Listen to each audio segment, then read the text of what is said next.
श्रीमद्भागवत महापुराण एकादश स्कंद 26वां अध्याय 26 पुरूरवा की वैराग्योक्ति। भगवान श्री कृष्ण कहते हैं, उद्धव जी, यह मनुष्य शरीर मेरे स्वरूप ज्ञान की प्राप्ति का मेरी प्राप्ति का मुख्य साधन है। इसे पाकर जो मनुष्य सच्चे प्रेम से मेरी भक्ति करता है, वह अंतःकरण में स्थित मुझ आनंद स्वरूप परमात्मा को प्राप्त हो जाता है। जीवों की सभी योनियां, सभी गतियां त्रिगुणमयी हैं। जीव ज्ञान निष्ठा के द्वारा उनसे सदा के लिए मुक्त हो जाता है। सत्वरज आदि गुण जो दिख रहे हैं, वे वास्तविक नहीं हैं, माया मात्र हैं। ज्ञान हो जाने के बाद पुरुष उनके बीच में रहने पर भी, उनके द्वारा व्यवहार करने पर भी उनसे बंधता नहीं। इसका कारण यह है कि गुणों की वास्तविक सत्ता ही नहीं है। साधारण लोगों को इस बात का ध्यान रखना चाहिए कि जो लोग विषयों के सेवन और उदरपोषण में ही लगे हुए हैं, उन असत पुरुषों का संग कभी न करे, क्योंकि उनका अनुगमन करने वाले पुरुष की वैसी ही दुर्दशा होती है जैसे अंधे के सहारे चलने वाले अंधे की। उसे तो घोर अंधकार में ही भटकना पड़ता है। उद्धव जी, पहले तो परम यशस्वी सम्राट इलानंदन पुरूरवा उर्वशी के विरह से अत्यंत बेसुध हो गया था। पीछे शोक हट जाने पर उसे बड़ा वैराग्य हुआ और तब उसने यह गाथा गाई। राजा पुरूरवा नग्न होकर पागल की भांति अपने को छोड़कर भागती हुई उर्वशी के पीछे अत्यंत विह्वल होकर दौड़ने लगा और कहने लगा, देवी निष्ठुर हृदय, थोड़ी देर ठहर जा, भाग मत। उर्वशी ने उनका चित्त आकृष्ट कर लिया था। उन्हें तृप्ति नहीं हुई थी। वे क्षुद्र विषयों के सेवन में इतने डूब गए थे कि उन्हें वर्षों की रात्रियां न जाती मालूम पड़ी और न तो आती। पुरूरवा ने कहा, हाय हाय, भला मेरी मूर्ता तो देखो, कामवासना ने मेरे चित्त को कितना कलुषित कर दिया। उर्वशी ने अपनी बाहुओं से मेरा ऐसा गला पकड़ा कि मैंने आयु के न जाने कितने वर्ष खो दिए। ओह, विस्मृति की भी एक सीमा होती है। हाय हाय, इसने मुझे लुट लिया। सूर्य अस्त हो गया या उदित हुआ यह भी मैं न जान सका। बड़े खेद की बात है कि बहुत से वर्षों के दिन पर दिन बीतते गए और मुझे मालूम तक न पड़ा। अहो, आश्चर्य है, मेरे मन में इतना मोह बढ़ गया जिसने नरदेव शिखामणि चक्रवर्ती सम्राट मुझ पुरूरवा को भी स्त्रियों का क्रीड़ामृग खिलौना बना दिया। देखो, मैं प्रजा को मर्यादा में रखने वाला सम्राट हूँ। वह मुझे और मेरे राजपाट को तिनके की तरह छोड़कर जाने लगी और मैं पागल नंग धड़ंग रोता बिलखता उस स्त्री के पीछे दौड़ पड़ा। हाय हाय, यह भी कोई जीवन है। मैं गधे की तरह दुलत्तियां सहकर भी स्त्री के पीछे पीछे दौड़ता रहा। फिर मुझ में प्रभाव, तेज और स्वामित्व भला कैसे रह सकता है। स्त्री ने जिसका मन चुरा लिया, उसकी विद्या व्यर्थ है। उसे तपस्या, त्याग और शास्त्राभ्यास से भी कोई लाभ नहीं और इसमें संदेह नहीं कि उसका एकांत सेवन और मौन भी निष्फल है। मुझे अपनी ही हानि लाभ का पता नहीं, फिर भी अपने को बहुत बड़ा पंडित मानता हूँ। मुझ मूर्ख को धिक्कार है। हाय हाय, मैं चक्रवर्ती सम्राट होकर भी गधे और बैल की तरह स्त्री के फंदे में फंस गया। मैं वर्षों तक उर्वशी के होठों की मादक मदिरा पीता रहा, पर मेरी कामवासना तृप्त न हुई। सच है, कहीं आहुतियों से अग्नि की तृप्ति हुई है। उस कुलटा ने मेरा चित्त चुरा लिया। आत्माराम जीवन मुक्तों के स्वामी इंद्रियातीत भगवान को छोड़कर और ऐसा कौन है जो मुझे उसके फंदे से निकाल सके। उर्वशी ने तो मुझे वैदिक सूक्त के वचनों द्वारा यथार्थ बात कहकर समझाया भी था, परंतु मेरी बुद्धि ऐसी मारी गई कि मेरे मन का वह भयंकर मोह तब भी मिटा नहीं। जब मेरी इंद्रियां ही मेरे हाथ के बाहर हो गईं, तब मैं समझता भी कैसे।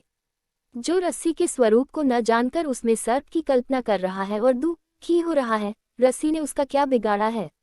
इसी प्रकार इस उर्वशी ने भी हमारा क्या बिगाड़ा, क्योंकि स्वयं में ही अजितेंद्रिय होने के कारण अपराधी हूँ। कहाँ तो यह मैला कुचला, दुर्गंध से भरा अपवित्र शरीर और कहाँ सुकुमारता, पवित्रता, सुगंध आदि पुष्पोंचित गुण। परंतु मैंने अज्ञानवश सुंदर में सुंदर का आरोप कर लिया। यह शरीर माता पिता का सर्वस्व है अथवा पत्नी की संपत्ति। यह स्वामी की मोल ली हुई वस्तु है, आग का ईंधन है अथवा कुत्ते और गीदों का भोजन। इसे अपना कहे अथवा सुहृद संबंधियों का। बहुत सोचने विचारने पर भी कोई निश्चय नहीं होता। यह शरीर मलमूत्र से भरा हुआ अत्यंत अपवित्र है।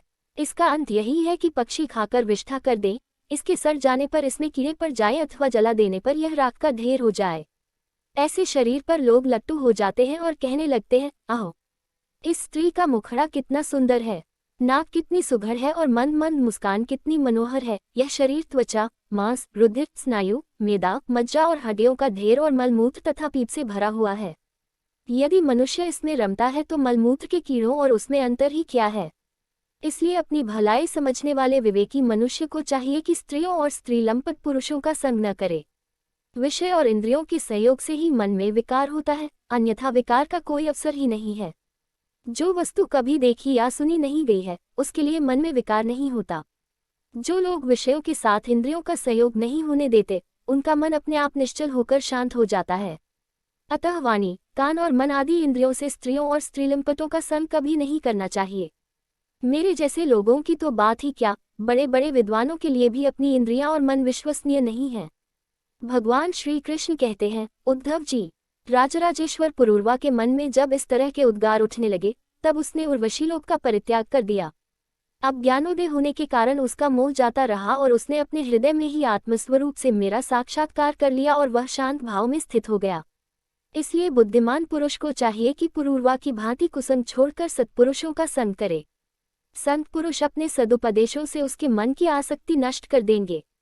संत पुरुषों का लक्षण यह है कि उन्हें कभी किसी वस्तु की अपेक्षा नहीं होती। उनका चित्त मुझ में लगा रहता है। उनके हृदय में शांति का अगाध समुद्र लहराता रहता है।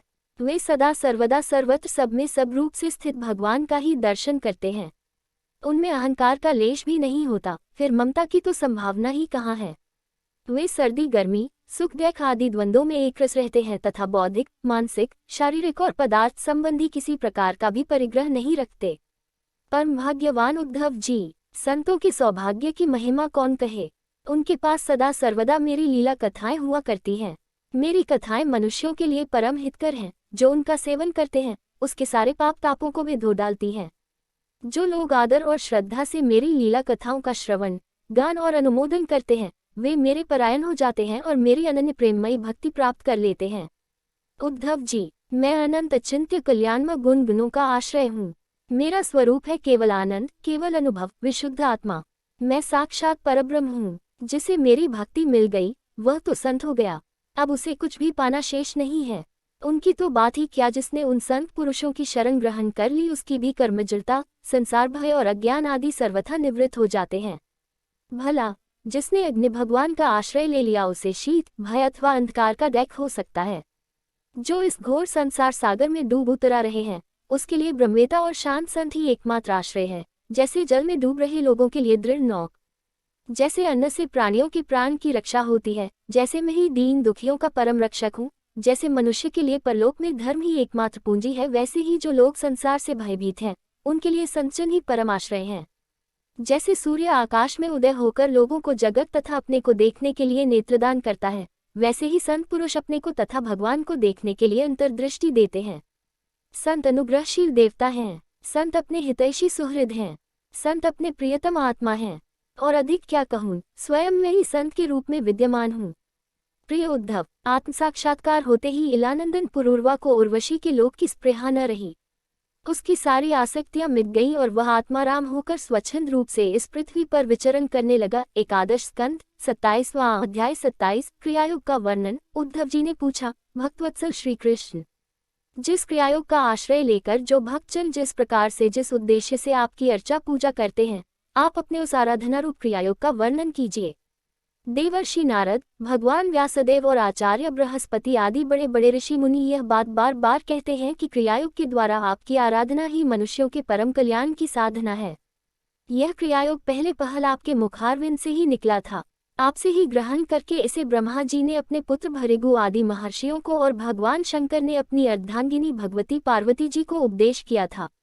मर्यादा रक्षक प्रभो, यह क्रियायोग ब्राह्मण क्षत्रिय आदि वर्णों और ब्रह्मचारी गृहस्थ आदि आश्रमों के लिए भी परम कल्याणकारी है। मैं तो ऐसा समझता हूँ कि स्त्री शूद्रादि के लिए भी यही सबसे श्रेष्ठ साधना पद्धति है। कमल नयन श्याम सुंदर, आप शंकर आदि जगदीश्वरों के भी ईश्वर हैं और मैं आपके चरणों का प्रेमी भक्त हूँ। आप कृपा करके मुझे यह कर्मबंधन से मुक्त करने वाली विधि बतलाइए। भगवान श्री कृष्ण ने कहा, उद्धव जी, कर्मकांड का इतना विस्तार है कि उसकी कोई सीमा नहीं है, इसलिए मैं उसे थोड़े में ही पूर्वापर क्रम से विधिपूर्वक वर्णन करता हूँ। मेरी पूजा की 3 विधियां हैं, वैदिक, तांत्रिक और मिश्रित। इन तीनों में से मेरे भक्त को जो भी अपने अनुकूल जान पड़े उसी विधि से मेरी आराधना करनी चाहिए। पहले अपने अधिकारानुसार शास्त्रोक्त विधि से समय पर यज्ञोपवीत संस्कार के द्वारा संस्कृत होकर द्विजत्व प्राप्त करे। फिर श्रद्धा और भक्ति के साथ वह किस प्रकार मेरी पूजा करे, इसकी विधि तुम मुझसे सुनो। भक्तिपूर्वक निष्कपट भाव से अपने पिता एवं गुरु रूप मुझ परमात्मा का पूजा की सामग्रियों के द्वारा मूर्ति में, वेदी में, अग्नि में, सूर्य में, जल में, हृदय में अथवा ब्राह्मण में चाहे किसी में भी आराधना करे। उपासक को चाहिए कि प्रातःकाल दातुन करके पहले शरीर शुद्धि के लिए स्नान करे और फिर वैदिक और तांत्रिक दोनों प्रकार के मंत्रों से मिट्टी और भस्म आदि का लेप करके पुनः स्नान करे। इसके पश्चात देवोक्त संध्या वंदनादि नित्य कर्म करने चाहिए। उसके बाद मेरी आराधना का ही सुदृढ़ संकल्प करके वैदिक और तांत्रिक विधि से कर्मबंधनों से छुड़ाने वाली मेरी पूजा करे। मेरी मूर्ति 8 प्रकार की होती है, पत्थर की, लकड़ी की, धातु की, मिट्टी और चंदन आदि की, चित्रमयी, बालुकामयी, मनोमयी और मणिमयी। चल और अचल भेद से 2 प्रकार की प्रतिमा ही मुझ भगवान का मंदिर है। उद्धव जी, अचल प्रतिमा के पूजन में प्रतिदिन आवाहन और विसर्जन नहीं करना चाहिए। चल प्रतिमा के संबंध में विकल्प है, चाहे करे और चाहे न करे, परंतु बालुकामयी प्रतिमा में तो आवाहन और विसर्जन प्रतिदिन करना ही चाहिए। मिट्टी और चंदन की तथा चित्रमयी प्रतिमाओं को स्नान न करावे, केवल मार्जन कर दे, परंतु और सबको स्नान कराना चाहिए। प्रसिद्ध पदार्थों से प्रतिमा आदि में मेरी पूजा की जाती है, परंतु जो निष्काम भक्त हैं वह अनायास प्राप्त पदार्थों से और भावना मात्र से ही हृदय में मेरी पूजा कर ले। उद्धव जी, स्नान, वस्त्र, आभूषण आदि तो पाषाण अथवा धातु की प्रतिमा के पूजन में ही उपयोगी है। बालुकामयी मूर्ति अथवा मिट्टी की वेदी में पूजा करनी हो तो उसमें मंत्रों के द्वारा अंग और उसके प्रधान देवताओं की यथास्थान पूजा करनी चाहिए तथा अग्नि में पूजा करनी हो तो घृत मिश्रित हवन सामग्रियों से आहुति देनी चाहिए। सूर्य को प्रतीक मानकर की जाने वाली उपासना में मुख्यतः अर्घ्यदान एवं उपस्थान ही प्रिय है और जल में तर्पण आदि से मेरी उपासना करनी चाहिए। जब मुझे कोई भक्त हार्दिक श्रद्धा से जल भी चढ़ाता है तब मैं उसे बड़े प्रेम से स्वीकार करता हूँ। यदि कोई अभक्त मुझे बहुत सी सामग्री निवेदन करे तो भी मैं उससे संतुष्ट नहीं होता। जब मैं भक्ति श्रद्धापूर्वक समर्पित जल से ही प्रसन्न हो जाता हूँ तब गंध, पुष्प, धूप, दीप और वैनेट आदि वस्तुओं के समर्पण से तो कहना ही क्या है। उपासक पहले पूजा की सामग्री इकट्ठी कर ले, फिर इस प्रकार कुश बिछाए कि उनके अगले भाग पूर्व की ओर रहें। तदनंतर पूर्व या उत्तर की ओर मुंह करके पवित्रता से उन कुशों के आसन पर बैठ जाए। यदि प्रतिमा अचल हो तो उसके सामने ही बैठना चाहिए। इसके बाद पूजा कार्य प्रारंभ करे। पहले विधिपूर्वक अंगन्यास और करन्यास कर ले। इसके बाद मूर्ति में मंत्रन्यास करे और हाथ से प्रतिमा पर से पूर्व समर्पित सामग्री हटाकर उसे पोंछ दे। इसके बाद जल से भरे हुए कलश और प्रोक्षण पात्र आदि की पूजा गंध पुष्प आदि से करे। प्रोक्षण पात्र के जल से पूजा सामग्री और अपने शरीर का प्रोक्षण कर ले। तदनंतर पाद्य, अर्घ्य और आचमन के लिए 3 पात्रों में कलश में से जल भरकर रख ले और उसमें पूजा पद्धति के अनुसार सामग्री डाले। पाद्य पात्र में श्यामक सांवे के दाने, दूब, कमल, विष्णुक्रांता और चंदन, तुलसी दल आदि। अर्घ्य पात्र में गंध, पुष्प, अक्षत, जौ, कुश, तिल, सरसों और दूब तथा आचमन पात्र में जायफल, लौंग आदि डाले। इसके बाद पूजा करने वाले को चाहिए कि तीनों पात्रों को क्रमशः हृदय मंत्र, शिरोमंत्र और शिखा मंत्र से अभिमंत्रित करके अंत में गायत्री मंत्र से तीनों को अभिमंत्रित करे। इसके बाद प्राणायाम के द्वारा प्राण वायु और भावनाओं द्वारा शरीरस्थ अग्नि के शुद्ध हो जाने पर हृदयकमल में परम सूक्ष्म और श्रेष्ठ दीप शिखा के समान मेरी जीवकला का ध्यान करे। बड़े बड़े सिद्ध ऋषि मुनि ओमकार के आकार, उकार, मकार, बिंदु और नाद इन 5 कलाओं के अंत में उसी जीवकला का ध्यान करते हैं। वह जीवकला आत्मस्वरूपिणी है। जब उसके तेज से सारा अंतःकरण और शरीर भर जाए तब मानसिक उपचारों से मन ही मन उसकी पूजा करनी चाहिए। तदनंतर तन्मय होकर मेरा आवाहन करे और प्रतिमा आदि में स्थापना करे। फिर मंत्रों के द्वारा अंगन्यास करके उसमें मेरी पूजा करे। उद्धव जी, मेरे आसन में धर्म आदि गुणों और विमला आदि शक्तियों की भावना करे। अर्थात आसन के चारों कोनों में धर्म, ज्ञान, वैराग्य और ऐश्वर्य रूप 4 पाए हैं। अधर्म, अज्ञान, अवैराग्य और अनैश्वर्य ये चारों दिशाओं में डंडे हैं। सत्व रजतम रूप 3 पटरानियों की बनी हुई पीठ है। उस पर विमला, उत्कर्षणी, ज्ञाना, क्रिया, योग, प्रवी, सत्या, ईशाना और अनुग्रह ये 9 शक्तियां विराजमान हैं। उस आसन पर एक अष्टदल कमल है। उसकी कर्णिका अत्यंत प्रकाशमान है और पीली पीली केसरों की छटा निराली ही है। आसन के संबंध में ऐसी भावना करके पाद्य, आचमनीय और अर्घ्य आदि उपचार प्रस्तुत करे। तदनंतर भोग और मोक्ष की सिद्धि के लिए वैदिक और तांत्रिक विधि से मेरी पूजा करे।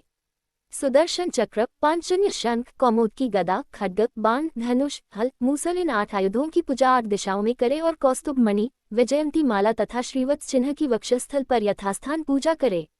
नंद, सुनंद, प्रचंड, चंड, महाबल, बल, कुमुद और कुमुदेक्षण इन 8 पार्षदों की 8 दिशाओं में, गरुड़ की सामने, दुर्गा, विनायक, व्यास और विश्वक्सेन की चारों कोनों में स्थापना करके पूजन करे। बाईं ओर गुरु की और यथाक्रम पूर्वादि दिशाओं में इंद्रादि 8 लोकपालों की स्थापना करके प्रोक्षण, अर्घ्यदान आदि क्रम से उनकी पूजा करनी चाहिए। प्रिय उद्धव, यदि सामर्थ्य हो तो प्रतिदिन चंदन, खस, कपूर, केसर और अर्गजा आदि सुगंधित वस्तुओं द्वारा सुवासित जल से मुझे स्नान कराए और उस समय सुवर्ण धर्म इत्यादि स्वर्ण धर्मानुवाक, जित्य पुंडरीकाक्ष इत्यादि महापुरुष विद्या, सहस्राशीर्षा पुरुष इत्यादि पुरुष सूक्त और इंद्रम नरो नेमदिता हवंत इत्यादि मंत्रोक्त राजनादि साम गायन का पाठ भी करता रहे। मेरा भक्त वस्त्र, यज्ञोपवीत, आभूषण, पत्र, माला, गंध और चंदनादि से प्रेम पूर्वक यथावत मेरा श्रृंगार करे। उपासक श्रद्धा के साथ मुझे पाद्य, आचमन, चंदन, पुष्प, अक्षत, धूप, दीप आदि सामग्रियां समर्पित करे। यदि हो सके तो गुड़, खीर, घृत, पुरी, हुए, लड्डू, हलवा, दही और दाल आदि विविध व्यंजनों का नैवेद्य लगावे। भगवान के विग्रह को दतुआ कराए, उपटन लगाए, पंचामृत आदि से स्नान कराए, सुगंधित पदार्थों का लेप करे, दर्पण दिखाए, भोग लगाए और शक्ति हो तो प्रतिदिन अथवा पर्वों के अवसर पर नाचने गाने आदि का भी प्रबंध करे। उद्धव जी, तदनंतर पूजा के बाद शास्त्रोक्त विधि से बने हुए कुंड में अग्नि की स्थापना करे। वह कुंड मेखला, गर्त और वेदी से शोभायमान हो। उसमें हाथ की हवा से अग्नि प्रज्वलित करके उसका परिसमूहन करे, अर्थात उसे एकत्र कर दे। वेदी के चारों ओर कुशकंदिका करके अर्थात चारों ओर 20-20 कुश बिछाकर मंत्र पढ़ता हुआ उन पर जल छिड़के। इसके बाद विधिपूर्वक संविधाओं का आधानरूप अंतराधान कर्म करके अग्नि के उत्तर भाग में होमोपयोगी सामग्री रखे और प्रोक्षणी पात्र के जल से प्रोक्षण करे। तदनंतर अग्नि में मेरा इस प्रकार ध्यान करे। मेरी मूर्ति तपाए हुए सोने के समान दम दम दमक रही है, रोम रोम से शांति की वर्षा हो रही है। लंबी और विशाल 4 भुजाएं शोभायमान हैं। उनमें शंख, चक्र, गदा, पद्म विराजमान हैं। कमल की केसर के समान पीला पीला वस्त्र फहरा रहा है। सिर पर मुकुट, कलाइयों में कंगन, कमर में करधनी और बाहों में बाजूबंद झिलमिला रहे हैं। वक्षस्थल पर श्रीवत्स का चिन्ह है। गले में कौस्तुभ मणि जगमगा रही है। घुटनों तक वनमाला लटक रही है। अग्नि में मेरी इस मूर्ति का ध्यान करके पूजा करनी चाहिए।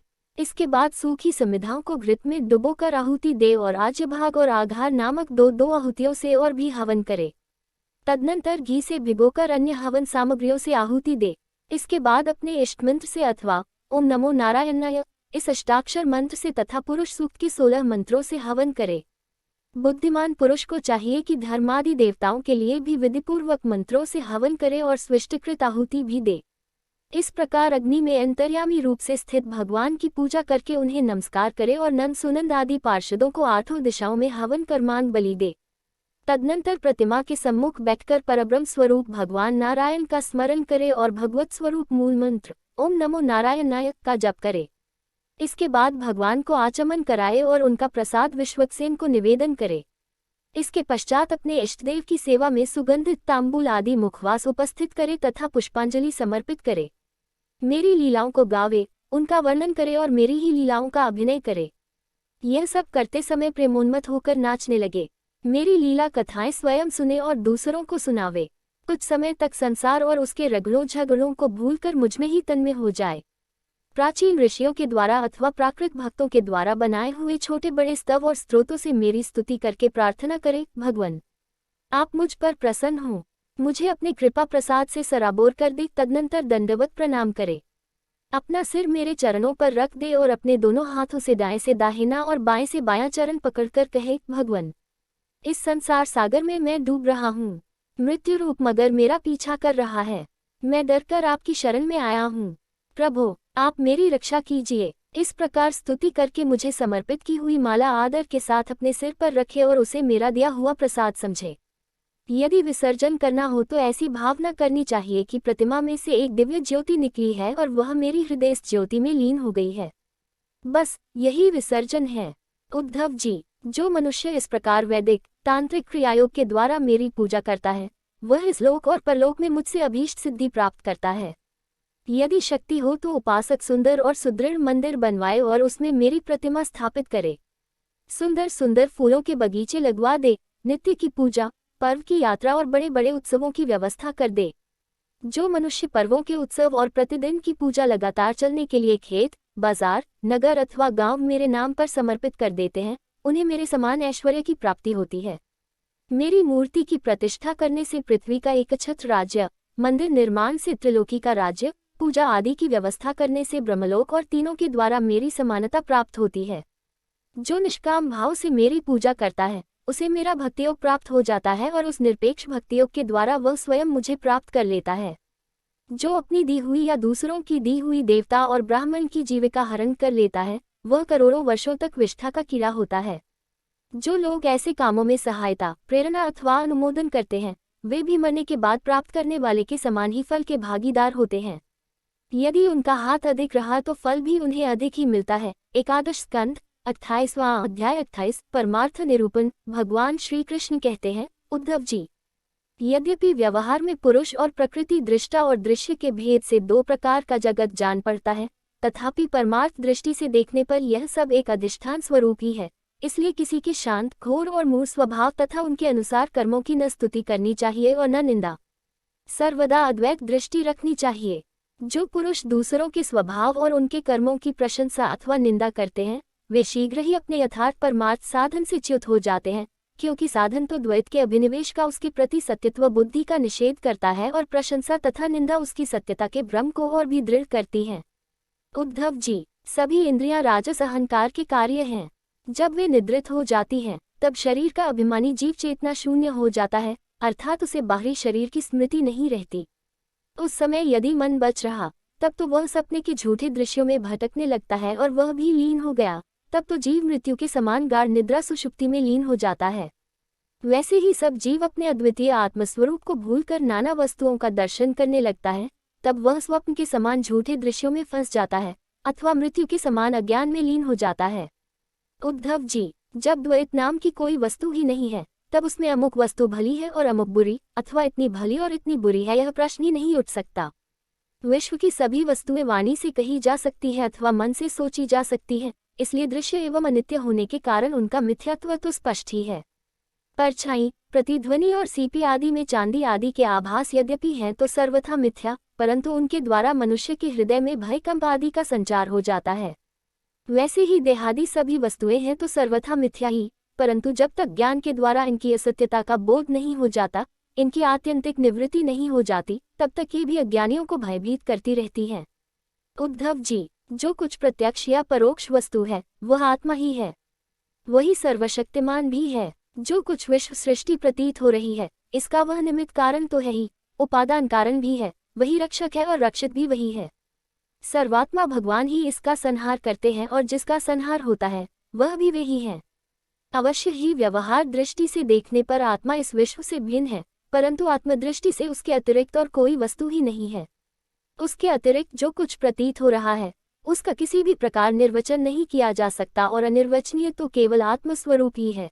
इसलिए आत्मा में सृष्टि, स्थिति, संहार अथवा अध्यात्म, अधिदैव और अधिभूत ये तीन प्रकार की प्रतीतियां सर्वथा निर्मूल ही हैं, न होने पर भी यूं ही प्रतीत हो रही हैं। यह सत्व, रज और तम के कारण प्रतीत होने वाली दृष्टा, दर्शन, दृश्य आदि की त्रिविधता माया का खेल है। उद्धव जी, तुमसे मैंने ज्ञान और विज्ञान की उत्तम स्थिति का वर्णन किया है।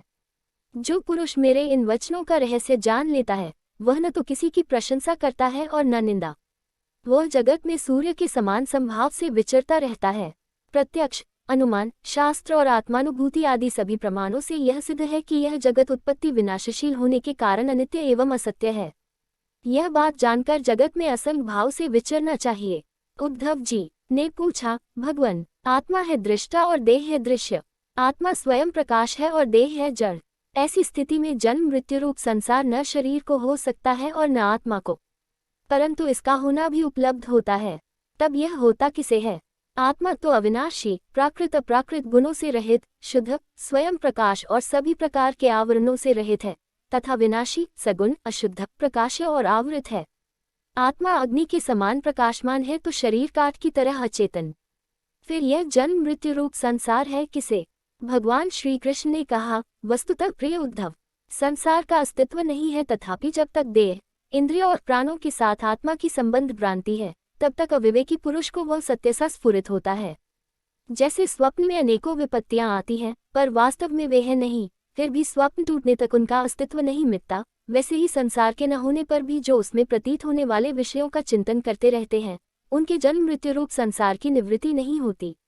जब मनुष्य स्वप्न देखता रहता है तब नींद टूटने के पहले उसे बड़ी बड़ी विपत्तियों का सामना करना पड़ता है, परंतु जब उसकी नींद टूट जाती है, वह जग पड़ता है, तब न तो स्वप्न की विपत्तियां रहती हैं और न उनके कारण होने वाले मोह आदि विकार। उद्धव जी, अहंकार ही शोक, हर्ष, भय, क्रोध, लोभ, मोह, स्पृहा और जन्म मृत्यु का शिकार बनता है। आत्मा से तो इनका कोई संबंध ही नहीं है। उद्धव जी, देह, इंद्रिय, प्राण और मन में स्थित आत्मा ही जब उनका अभिमान कर बैठता है, उन्हें अपना स्वरूप मान लेता है, तब उसका नाम जीव हो जाता है। उस सूक्ष्माति सूक्ष्म आत्मा की मूर्ति है गुण और कर्मों का बना हुआ लिंग शरीर। उसे ही कहीं सूत्रात्मा कहा जाता है और कहीं महातत्व। उसके और भी बहुत से नाम हैं। वही कालरूप परमेश्वर के अधीन होकर जन्म मृत्यु रूप संसार में इधर उधर भटकता रहता है। वास्तव में मन, वाणी, प्राण और शरीर अहंकार के ही कार्य हैं। यह है तो निर्मूल, परंतु देवता, मनुष्य आदि अनेक रूपों में इसी की प्रतीति होती है। मननशील पुरुष उपासना की शान पर चढ़ाकर ज्ञान की तलवार को अत्यंत तीखी बना लेता है और उसके द्वारा देहाभिमान का, अहंकार का मूलोच्छेद करके पृथ्वी में निर्द्वंद होकर विचरता है। फिर उसमें किसी प्रकार की आशा तृष्णा नहीं रहती। आत्मा और अनात्मा के स्वरूप को पृथक पृथक भली भांति समझ लेना ही ज्ञान है, क्योंकि विवेक होते ही द्वैत का अस्तित्व मिट जाता है। उसका साधन है तपस्या के द्वारा हृदय को शुद्ध करके वेदादि शास्त्रों का श्रवण करना। इनके अतिरिक्त श्रवणानुकूल युक्तियां, महापुरुषों के उपदेश और इन दोनों से अविरुद्ध स्वानुभूति भी प्रमाण है। सबका सार यही निकलता है कि इस संसार के आदि में जो था तथा अंत में जो रहेगा, जो इसका मूल कारण और प्रकाशक है, वही अद्वितीय उपाधिशून्य परमात्मा बीच में भी है। उसके अतिरिक्त और कोई वस्तु नहीं है। उद्धव जी, सोने के कंगन, कुंडल आदि बहुत से आभूषण बनते हैं, परंतु जब वे गहने नहीं बने थे तब भी सोना था, और जब नहीं रहेंगे तब भी सोना रहेगा। इसलिए जब बीच में उसके कंगन कुंडल आदि अनेकों नाम रखकर व्यवहार करते हैं, तब भी वह सोना ही है। ठीक ऐसे ही जगत का आदि, अंत और मध्य में ही हूँ। वास्तव में मैं ही सत्य तत्व हूँ। भाई उद्धव, मन की 3 अवस्थाएं होती हैं, जागृत, स्वप्न और सुषुप्ति। इन अवस्थाओं के कारण 3 ही गुण हैं, सत्व, रज और तम, और जगत के 3 भेद हैं, अध्यात्म, इंद्रियां, अधिभूत, पृथ्वी आदि और अधिदेव कर्ता।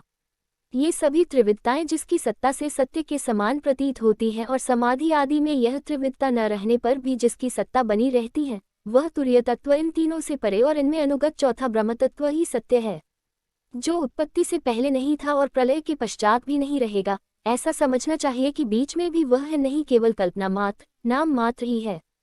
यह निश्चित सत्य है कि जो पदार्थ जिससे बनता है और जिसके द्वारा प्रकाशित होता है, वही उसका वास्तविक स्वरूप है, वही उसकी परमार्थ सत्ता है। यह मेरा दृढ़ निश्चय है। यह जो विकारमयी राजस सृष्टि है, यह न होने पर भी दिख रही है, यह स्वयं प्रकाश ब्रह्म ही है। इसलिए इंद्रिय, विषय, मन और पंचभूतादि जितने चित्र विचित्र नाम रूप है, उनके रूप में ब्रह्म ही प्रतीत हो रहा है। ब्रह्मविचार के साधन है श्रवण, मनन, निधिध्यासन और स्वानुभूति। उसमें सहायक है आत्मज्ञानी गुरुदेव। इनके द्वारा विचार करके स्पष्ट रूप से देहादि अनात्म पदार्थों का निषेध कर देना चाहिए। इस प्रकार निषेध के द्वारा आत्मविषयक संदेहों को छिन्न भिन्न करके अपने आनंद स्वरूप आत्मा में ही मग्न हो जाए और सब प्रकार की विषय वासनाओं से रहित हो जाए। निषेध करने की प्रक्रिया यह है कि पृथ्वी का विकार होने के कारण शरीर आत्मा नहीं है। इंद्रिय, उनके अधिष्ठात्र देवता, प्राण, वायु, जल, अग्नि एवं मन भी आत्मा नहीं है, क्योंकि इनका धारण पोषण शरीर के समान ही अन्न के द्वारा होता है। बुद्धि, चित्त, अहंकार, आकाश, पृथ्वी, शब्दादि विषय और गुणों की साम्यावस्था प्रकृति भी आत्मा नहीं है, क्योंकि ये सबके सब दृश्य एवं जड़ हैं। उद्धव जी, जिसे मेरे स्वरूप का भलीभांति ज्ञान हो गया है, उसकी वृत्तियां और इंद्रियां यदि समाहित रहती हैं तो उसे उनसे लाभ क्या है, और यदि वे विक्षिप्त रहती हैं तो उनसे हानि भी क्या है, क्योंकि अंतःकरण और बाह्यकरण सभी गुणमय हैं और आत्मा से इनका कोई संबंध नहीं है। भला आकाश में बादलों के छा जाने अथवा तितर बितर हो जाने से सूर्य का क्या बनता बिगड़ता है? जैसे वायु आकाश को सुखा नहीं सकती, आग जला नहीं सकती, जल भिगो नहीं सकता, धूल धुएं मिटमिला नहीं कर सकते, और ऋतुओं के गुण गर्मी सर्दी आदि उसे प्रभावित नहीं कर सकते, क्योंकि ये सब आने जाने वाले क्षणिक भाव हैं और आकाश इन सब का एक रस अधिष्ठान है। वैसे ही सत्वगुण, रजोगुण और तमोगुण की वृत्तियां तथा कर्म विनाशी आत्मा का स्पर्श नहीं कर पाते, वह तो इनसे सर्वथा परे है। इनके द्वारा तो केवल वही संसार में भटकता है जो इनमें अहंकार कर बैठता है। उद्धव जी, ऐसा होने पर भी तब तक इन माया निर्मित गुणों और उनके कार्यों का संग सर्वथा त्याग देना चाहिए, जब तक मेरे सुदृढ़ भक्तियोग के द्वारा मन का रजोगुण रूप मल एकदम निकल न जाए। उद्धव जी, जैसे भली भांति चिकित्सा न करने पर रोग का समूल नाश नहीं होता, वह बार बार उभर कर मनुष्य को सताया करता है, वैसे ही जिस मन की वासनाएं और कर्मों के संस्कार मिट नहीं गए हैं, जो स्त्री पुत्र आदि में आसक्त है, वह बार बार अधूरे योगी को बेधता रहता है और उसे कई बार योग भ्रष्ट भी कर देता है। देवताओं के द्वारा प्रेरित शिष्य पुत्र आदि के द्वारा किए हुए विघ्नों से यदि कदाचित अधूरा योगी मार्गच्युत हो जाए तो भी वह अपने पूर्वाभ्यास के कारण पुनः योगाभ्यास में ही लग जाता है, कर्म आदि में उसकी प्रवृत्ति नहीं होती। उद्धव जी, जीव संस्कार आदि से प्रेरित होकर जन्म से लेकर मृत्यु पर्यंत कर्म में ही लगा रहता है और उनमें इष्टनिष्ट बुद्धि करके हर्ष विषाद आदि विकारों को प्राप्त होता रहता है। परंतु जो तत्व का साक्षात्कार कर लेता है, वह प्रकृति में स्थित रहने पर भी, संस्कारानुसार कर्म होते रहने पर भी उनमें इष्टनिष्ट बुद्धि करके हर्ष विषाद आदि विकारों से युक्त नहीं होता, क्योंकि आनंद स्वरूप आत्मा के साक्षात्कार से उसकी संसार संबंधी सभी आशा तृष्णाएं पहले से ही नष्ट हो चुकी होती हैं। जो अपने स्वरूप में स्थित हो गया है, उसे इस बात का भी पता नहीं रहता कि शरीर खड़ा है या बैठा, चल रहा है या सो रहा है, मलमूत्र त्याग रहा है, भोजन कर रहा है अथवा और कोई स्वाभाविक कर्म कर रहा है, क्योंकि उसकी वृत्ति तो आत्मस्वरूप में स्थित ब्रह्माकार रहती है। यदि ज्ञानी पुरुष की दृष्टि में इंद्रियों के विविध बाह्य विषय, जो कि असत है, आते भी हैं तो वह उन्हें अपने आत्मा से भिन्न नहीं मानता, क्योंकि वे युक्तियों, प्रमाणों और स्वानुभूति से सिद्ध नहीं होते। जैसे नींद टूट जाने पर स्वप्न में देखे हुए और जागने पर तिरोहित हुए पदार्थों को कोई सत्य नहीं मानता, वैसे ही ज्ञानी पुरुष भी अपने से भिन्न प्रतीयमान पदार्थों को सत्य नहीं मानते। उद्धव जी, इसका यह अर्थ नहीं है कि अज्ञानी ने आत्मा का त्याग कर दिया है और ज्ञानी उसको ग्रहण करता है। इसका तात्पर्य केवल इतना ही है कि अनेकों प्रकार के गुण और कर्मों से युक्त देह, इंद्रिय आदि पदार्थ पहले अज्ञान के कारण आत्मा से अभिन्न मान लिए गए थे, उनका विवेक नहीं था। अब आत्मदृष्टि होने पर अज्ञान और उसके कार्यों की निवृत्ति हो जाती है, इसलिए अज्ञान की निवृत्ति ही अभीष्ट है। वृत्तियों के द्वारा न तो आत्मा का ग्रहण हो सकता है और न त्याग।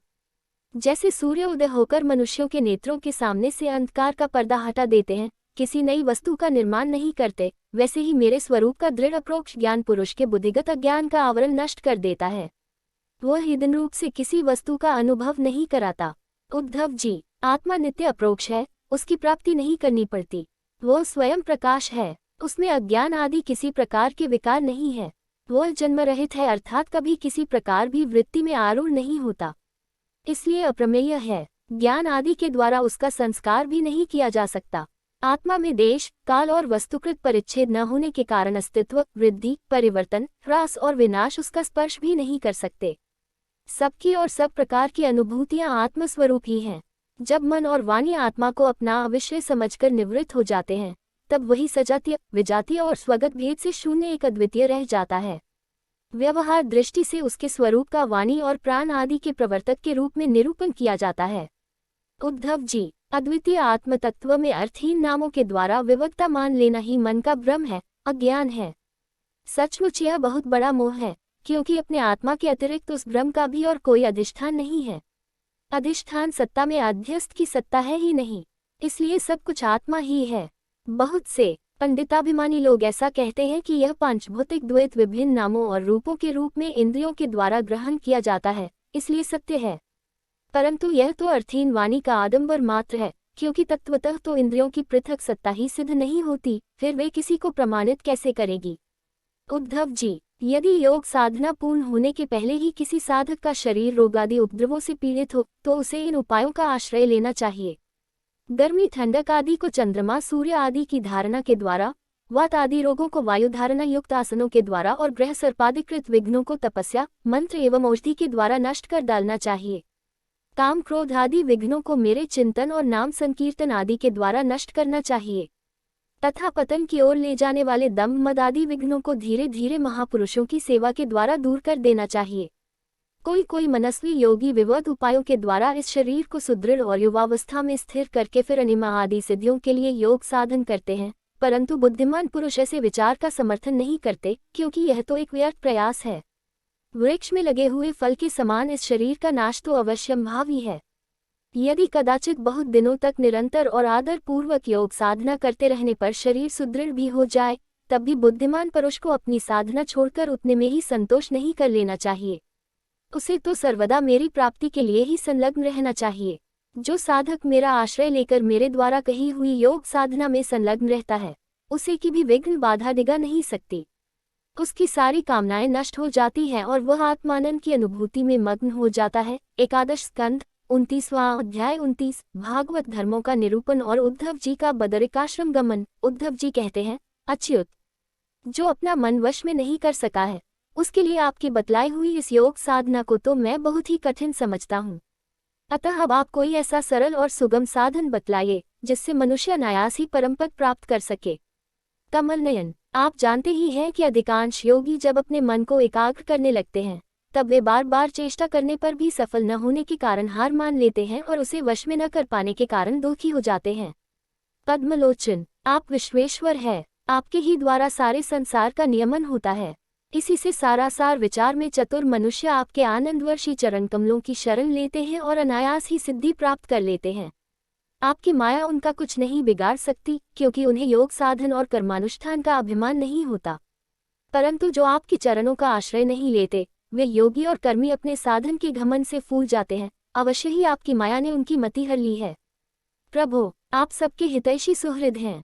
आप अपने अनन्य शरणागत बलि आदि सेवकों के अधीन हो जाएं। यह आपके लिए कोई आश्चर्य की बात नहीं है, क्योंकि आपने रामावतार ग्रहण करके प्रेमवश वानरों से भी मित्रता का निर्वाह किया। यद्यपि ब्रह्मा आदि लोकेश्वरगण भी आने दिव्य किरीटों को आपके चरण कमल रखने की चौकी पर रगड़ते रहते हैं। प्रभो, आप सबके प्रियतम स्वामी और आत्मा हैं। आप अपने अनन्य शरणागतों को सब कुछ दे देते हैं। आपने बलि प्रहलाद आदि अपने भक्तों को जो कुछ दिया है, उसे जानकर ऐसा कौन पुरुष होगा जो आपको छोड़ देगा। यह बात किसी प्रकार बुद्धि में ही नहीं आती कि भला कोई विचारवान विस्मृति के गर्त में डालने वाले तुच्छ विषयों में ही फंसा रखने वाले भोगों को क्यों चाहेगा। हम लोग आपके चरण कमलों की रज के उपासक हैं। हमारे लिए दुर्लभ ही क्या है। आप समस्त प्राणियों के अंतःकरण में अंतर्यामी रूप से और बाहर गुरु रूप से स्थित होकर उनके सारे पाप तप मिटा देते हैं और अपने अपने वास्तविक स्वरूप को उनके प्रति प्रकट कर देते हैं। बड़े बड़े ब्रह्मज्ञानी ब्रह्मा जी के समान लंबी आयु पाकर भी आपके उपकारों का स्मरण करके क्षण क्षण अधिकाधिक आनंद का अनुभव करते रहते हैं। श्री सुखदेव जी कहते हैं, परीक्षित, भगवान श्री कृष्ण ब्रह्मादि ईश्वरों के भी ईश्वर हैं। वे ही सत्वरज आदि गुणों के द्वारा ब्रह्मा विष्णु और रुद्र का रूप धारण करके जगत की उत्पत्ति स्थिति आदि के खेल खेला करते हैं। जब उद्धव जी ने अनुराग भरे चित्त से उनसे यह प्रश्न किया, तब उन्होंने मन मन मुस्कुराकर बड़े प्रेम से कहना प्रारंभ किया।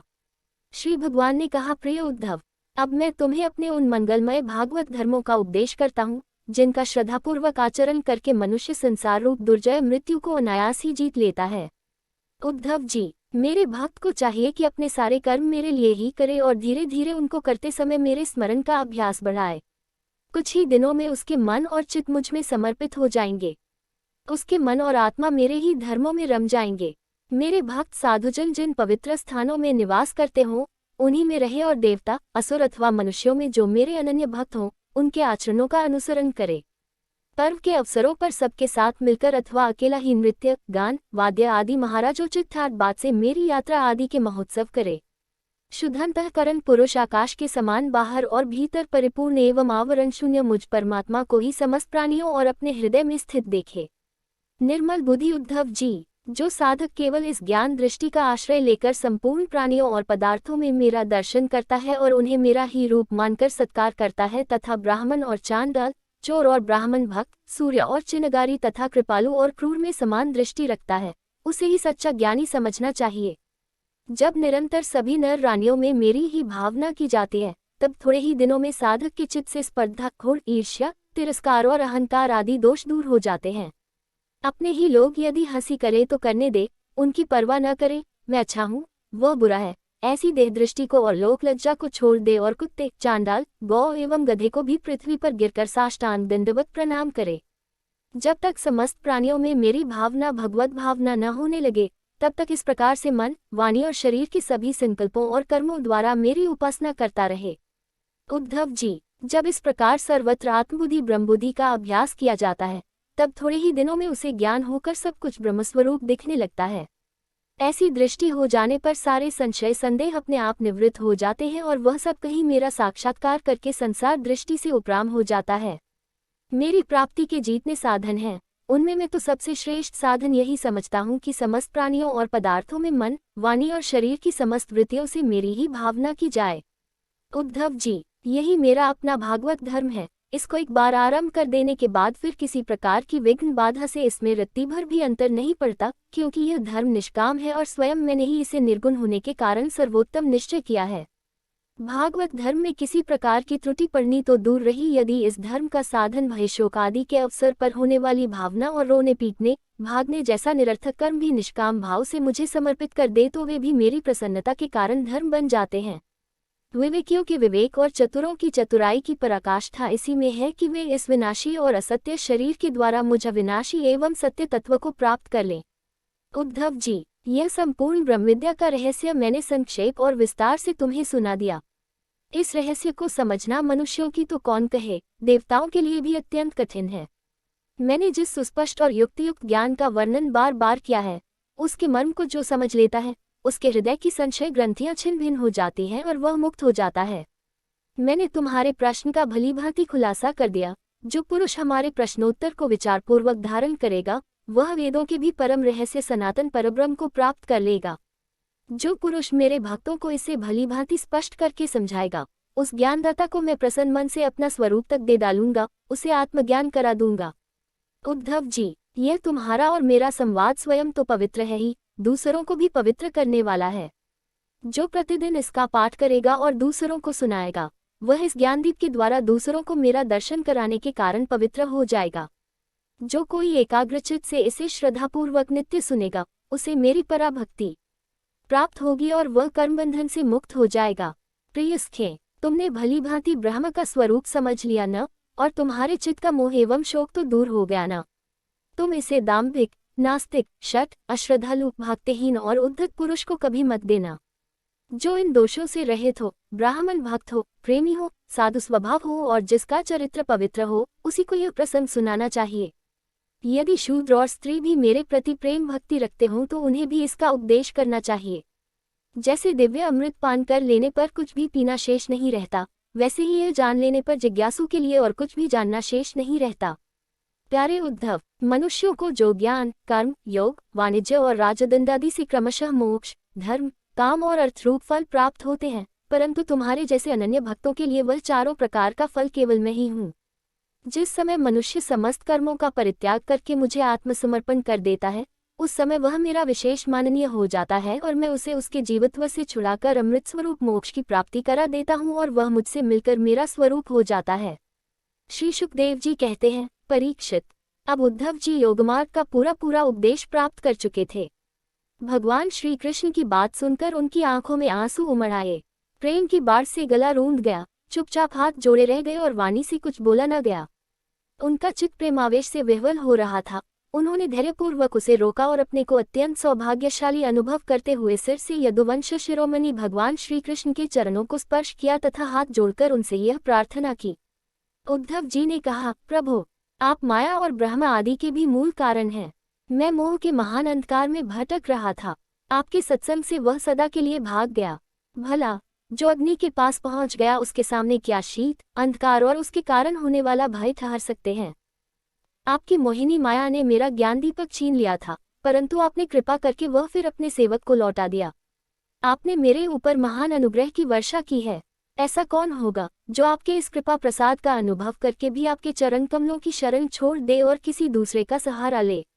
आपने अपनी माया से सृष्टि वृद्धि के लिए दशार, वृष्णि, अंधक और सात्वतवंशी यादवों के साथ मुझे सुदृढ़ स्नेह पाश से बांध दिया था। आज आपने आत्मबोध की तीखी तलवार से उस बंधन को अनायास ही काट डाला। महायुगेश्वर, मेरा आपको नमस्कार है। अब आप कृपा करके मुझ शरणागत को ऐसी आज्ञा दीजिए जिससे आपके चरण कमलों में मेरी अनन्य भक्ति बनी रहे। भगवान श्री कृष्ण ने कहा, उद्धव जी, अब तुम मेरी आज्ञा से बदरीवन में चल जाओ। वह मेरा ही आश्रम है। वहाँ मेरे चरण कमलों के धोवन गंगा जल का स्नान पान के द्वारा सेवन करके तुम पवित्र हो जाओगे। अलकनंदा के दर्शन मात्र से तुम्हारे सारे पाप ताप नष्ट हो जाएंगे। प्रिय उद्धव, तुम वहाँ वृक्षों की छाल पहनना, वन के कंद मूल फल खाना और किसी भोग की अपेक्षा न रखकर निष्प्रह वृत्ति से अपने आप में मस्त रहना। सर्दी गर्मी सुख दुख जो कुछ आ पड़े उसे समरह कर सहना। स्वभाव सौम्य रखना, इंद्रियों को वश में रखना, चित्त शांत रहे, बुद्धि समाहित रहे और तुम स्वयं मेरे स्वरूप के ज्ञान और अनुभव में डूबे रहना। मैंने तुम्हें जो कुछ शिक्षा दी है उसका एकांत में विचारपूर्वक अनुभव करते रहना। अपनी वाणी और चित्त मुझ में ही लगाए रहना और मेरे बतलाए हुए भागवत धर्म में प्रेम से रम जाना। अंत में तुम त्रिगुण और उनसे संबंध रखने वाली गतियों को पार करके उनसे परे मेरे परमार्थ स्वरूप में मिल जाओगे। श्री सुखदेव जी कहते हैं, परीक्षित, भगवान श्री कृष्ण के स्वरूप का ज्ञान संसार के भेद ब्रह्म को छिन्न भिन्न कर देता है। जब उन्होंने स्वयं उद्धव जी को ऐसा उपदेश किया तो उन्होंने उनकी परिक्रमा की और उनके चरणों पर सिर रख दिया। इसमें संदेह नहीं कि उद्धव जी संयोग वियोग से होने वाले सुखदैक के जोड़े से परे थे, क्योंकि वे भगवान के निर्द्वंद चरणों की शरण ले चुके थे। फिर भी वहां से चलते समय उनका चित्त प्रेमोवेश से भर गया। उन्होंने अपने नेत्रों की जरती हुई अश्रुधारा से भगवान के चरण कमलों को भिगो दिया। परीक्षित, भगवान के प्रति प्रेम करके उसका त्याग करना संभव नहीं है। उन्हीं के वियोग की कल्पना से उद्धव जी कातर हो गए। उनका त्याग करने में समर्थ न हुए, बार बार विह्वल होकर मूर्छित होने लगे। कुछ समय के बाद उन्होंने भगवान श्री कृष्ण के चरणों की पादुकाएं अपने सिर पर रख ली और बार बार भगवान के चरणों में प्रणाम करके वहां से प्रस्थान किया। भगवान के परम प्रेमी भक्त उद्धव जी हृदय में उनकी दिव्य छवि धारण किए बदरिकाश्रम पहुंचे और वहां उन्होंने तमो में जीवन व्यतीत करके जगत के एकमात्र हितैषी भगवान श्री कृष्ण के उपदेशानुसार उनकी स्वरूपभूत परमगति प्राप्त की। भगवान शंकर आदि योगेश्वर भी सच्चिदानंद स्वरूप भगवान श्री कृष्ण के चरणों की सेवा किया करते हैं। उन्होंने स्वयं श्रीमुख से अपने परम प्रेमी भक्त उद्धव के लिए इस ज्ञानामृत का वितरण किया। यह ज्ञानामृत आनंद महासागर का सार है। जो श्रद्धा के साथ इसका सेवन करता है वह तो मुक्त हो ही जाता है, उसके संग से सारा जगत मुक्त हो जाता है। परीक्षित, जैसे भौरा विभिन्न पुष्पों से उनका सार सार मधु संग्रह कर लेता है, वैसे ही स्वयं वेदों को प्रकाशित करने वाले भगवान श्री कृष्ण ने भक्तों को संसार से मुक्त करने के लिए यह ज्ञान और विज्ञान का सार निकाला है। उन्होंने जरा रोगादि भय की निवृत्ति के लिए क्षीर समुद्र से अमृत भी निकाला था। इन्हें क्रमशः अपने निवृत्तिमार्गी और प्रवृत्तिमार्गी भक्तों को पिलाया। वे ही पुरुषोत्तम भगवान श्री कृष्ण सारे जगत के मूल कारण हैं। मैं उनके चरणों में नमस्कार करता हूँ। एकादश स्कंद 30वां अध्याय 30। यदुकुल का संहार। राजा परीक्षित ने पूछा, भगवान, जब महाभागवत उद्धव जी बदरीवन को चले गए तब भूतभावन भगवान श्री कृष्ण ने द्वारका में क्या लीला रची? प्रभो, यदुवंश शिरोमणि भगवान श्री कृष्ण ने अपने कुल के ब्रह्मशापग्रस्त होने पर सबके नेत्रादि इंद्रियों की परमप्रिय अपने दिव्य श्री विग्रह की लीला का संवरण कैसे किया? जब स्त्रियों के नेत्र उनके श्री विग्रह में लग जाते थे तब वे उन्हें वहां से हटाने में असमर्थ हो जाती थी। जब संत पुरुष उनकी रूप माधुरी का वर्णन सुनते हैं तब वह श्री विग्रह कानों के रास्ते प्रवेश करके उनके चित्त में गड़ सा जाता है, वहां से हटना नहीं जानता। उसकी शोभा कवियों की काव्य रचना में अनुराग का रंग भर देती है और उनका सम्मान बढ़ा देती है। इसके संबंध में तो कहना ही क्या है। महाभारत युद्ध के समय जब वे हमारे दादा अर्जुन के रथ पर बैठे हुए थे, उस समय जिन योद्धाओं ने उसे देखते देखते शरीर त्याग किया, उन्हें सारूप्य मुक्ति मिल गई। उन्होंने अपना ऐसा अद्भुत श्री विग्रह किस प्रकार अंतर्धान किया? श्री सुखदेव जी कहते हैं, परीक्षित, जब भगवान श्री कृष्ण ने देखा कि आकाश, पृथ्वी और अंतरिक्ष में बड़े बड़े उत्पात अपशकुन हो रहे हैं, तब उन्होंने सुधर्मा सभा में उपस्थित सभी यदुवंशियों से यह बात कही, श्रेष्ठ यदुवंशियों, यह देखो, द्वारका में बड़े बड़े भयंकर उत्पात होने लगे हैं। ये साक्षात यमराज की ध्वजा के समान हमारे महान अनिष्ट के सूचक हैं। अब हमें यहाँ घड़ी दो घड़ी भी नहीं ठहरना चाहिए। स्त्रियां, बच्चे और बूढ़े यहाँ से शंखधार क्षेत्र में चल जाएं और हम लोग प्रभास क्षेत्र में चलें। आप सब जानते हैं कि वहाँ सरस्वती पश्चिम की ओर बहकर समुद्र में जा मिली है। वहाँ हम स्नान करके पवित्र होंगे, उपवास करेंगे और एकाग्रचित से स्नान एवं चंदन आदि सामग्रियों से देवताओं की पूजा करेंगे। वहाँ स्वस्तिवाचन के बाद हम लोग गौ, भूमि, सोना, वस्त्र, हाथी, घोड़े, रथ और घर आदि के द्वारा महात्मा ब्राह्मणों का सत्कार करेंगे। यह विधि सब प्रकार के अमंगलों का नाश करने वाली और परममंगल की जननी है। श्रेष्ठ यदुवंशियों, देवता, ब्राह्मण और गौओं की पूजा ही प्राणियों के जन्म का परम लाभ है। परीक्षित, सभी वृद्ध यदुवंशियों ने भगवान श्री कृष्ण की यह बात सुनकर तथास्तु कहकर उसका अनुमोदन किया और तुरंत नौकाओं से समुद्र पार करके रथों द्वारा प्रभास क्षेत्र की यात्रा की। वहां पहुंचकर यादवों ने यदुवंश शिरोमणि भगवान श्री कृष्ण के आदेशानुसार बड़ी श्रद्धा और भक्ति से शांति पाठ आदि तथा और भी सब प्रकार के मंगल कृत्य किए। यह सब तो उन्होंने किया, परंतु देव ने उनकी बुद्धि हर ली और वे उस मेरेक नामक मदिरा का पान करने लगे, जिसके नशे से बुद्धि भ्रष्ट हो जाती है। वह पीने में तो अवश्य मीठी लगती है, परंतु परिणाम में सर्वनाश करने वाली है। उस तीव्र मदिरा के पान से सब के सब उन्मत्त हो गए और वे घमंडी वीर एक दूसरे से लड़ने झगड़ने लगे। सच पूछो तो श्री कृष्ण की माया से मूढ़ हो रहे थे।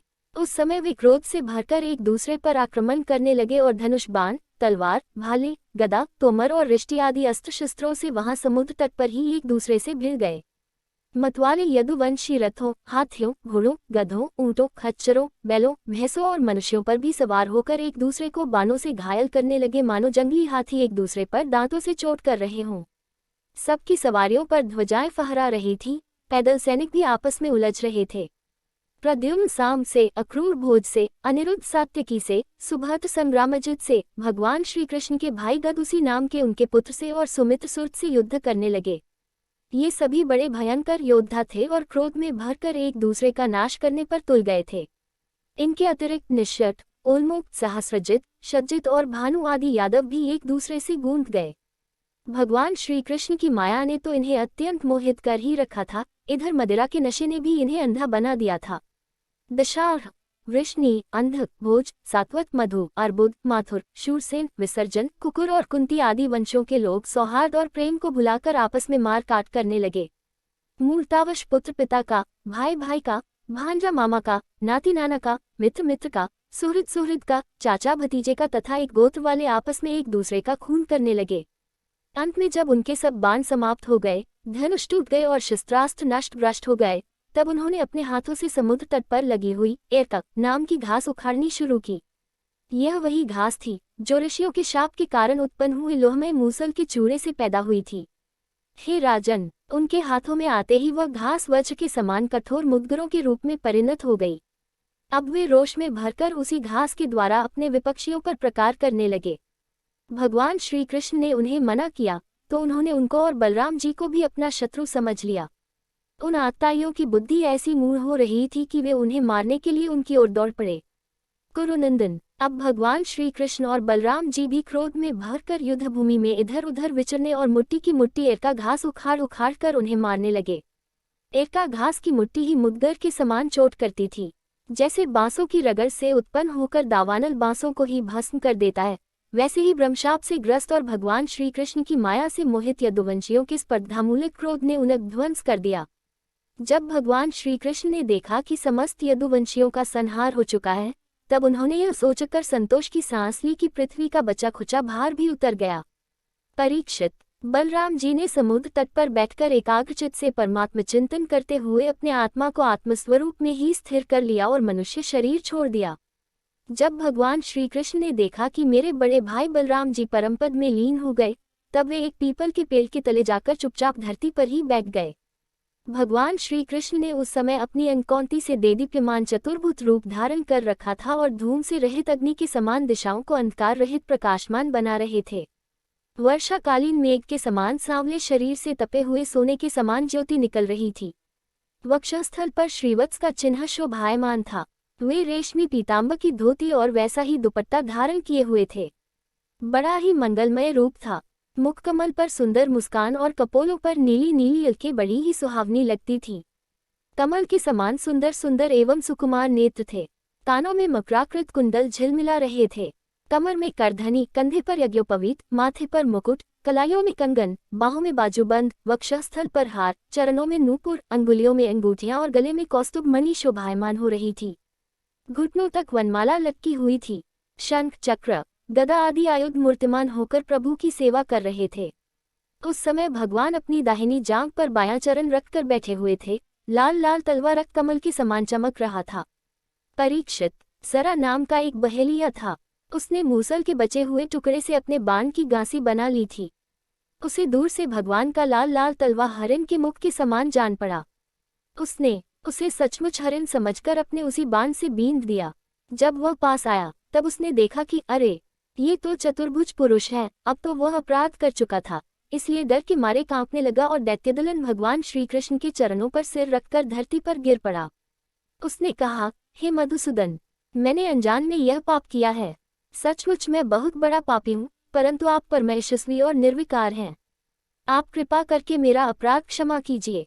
सर्वव्यापक सर्वशक्तिमान प्रभो, महात्मा लोग कहा करते हैं कि आपके स्मरण मात्र से मनुष्यों का अज्ञानांधकार नष्ट हो जाता है। बड़े खेद की बात है कि मैंने स्वयं आपका ही अनिष्ट कर दिया। वैकुंठनाथ, मैं निरपराध हरिणों को मारने वाला महापापी हूँ। आप मुझे अभी अभी मार डालिए, क्योंकि मर जाने पर मैं फिर कभी आप जैसे महापुरुषों का ऐसा अपराध न करूँगा। संपूर्ण विद्याओं के पारदर्शी ब्रह्मा जी और उनके पुत्र रुद्र आदि भी आपकी योगमाया का विलास नहीं समझ पाते, क्योंकि उनकी दृष्टि भी आपकी माया से आवृत है। ऐसी अवस्था में हमारे जैसे पापयोनी लोग उसके विषय में कह ही क्या सकते हैं। भगवान श्री कृष्ण ने कहा, हे जरे, तू डर मत, उठ उठ। यह तो तूने मेरे मन का काम किया है। जा, मेरी आज्ञा से तू उस स्वर्ग में निवास कर, जिसकी प्राप्ति बड़े बड़े पुण्यवानों को होती है। श्री सुखदेव जी कहते हैं, परीक्षित, भगवान श्री कृष्ण तो अपनी इच्छा से शरीर धारण करते हैं। जब उन्होंने जराव्याध को यह आदेश दिया, तब उसने उनकी 3 बार परिक्रमा की, नमस्कार किया और विमान पर सवार होकर स्वर्ग को चला गया। भगवान श्री कृष्ण का सारथी दारुक उनके स्थान का पता लगाता हुआ उनके द्वारा धारण की हुई तुलसी की गंध से युक्त वायु सूंघकर और उससे उनके होने के स्थान का अनुमान लगाकर सामने की ओर गया। दारुक ने वहां जाकर देखा कि भगवान श्री कृष्ण पीपल के वृक्ष के नीचे आसन लगाए बैठे हैं। असह्य तेज वाले आयुध मूर्तिमान होकर उनकी सेवा में संलग्न हैं। उन्हें देखकर दारुक के हृदय में प्रेम की बाढ़ आ गई। नेत्रों से आंसुओं की धारा बहने लगी। वह रथ से कूदकर भगवान के चरणों पर गिर पड़ा। उसने भगवान से प्रार्थना की, प्रभु, रात्रि के समय चंद्रमा के अस्त हो जाने पर राह चलने वाले की जैसी दशा हो जाती है, आपके चरण कमलों का दर्शन न पाकर मेरी भी वैसी ही दशा हो गई है। मेरी दृष्टि नष्ट हो गई है, चारों ओर अंधेरा छा गया है। अब न तो मुझे दिशाओं का ज्ञान है और न मेरे हृदय में शांति ही है। परीक्षित, अभी दारुक इस प्रकार कह ही रहा था कि उसके सामने ही भगवान का गरुड़ध्वज रथ पताका और घोड़ों के साथ आकाश में उड़ गया। उसके पीछे पीछे भगवान के दिव्य आयुध भी चले गए। यह सब देखकर दारुक के आश्चर्य की सीमा न रही। तब भगवान ने उससे कहा, दारुक, अब तुम द्वारका चले जाओ और वहां यदुवंशियों के पारस्परिक संहार, भैया बलराम जी की परमगति और मेरे स्वधाम गमन की बात कहो। उनसे कहना कि अब तुम लोगों को अपने परिवार वालों के साथ द्वारका में नहीं रहना चाहिए। मेरे न रहने पर समुद्र उस नगरी को डुबो देगा। सब लोग अपनी अपनी धन संपत्ति, कुटुंब और मेरे माता पिता को लेकर अर्जुन के संरक्षण में इंद्रप्रस्थ चले जाएं।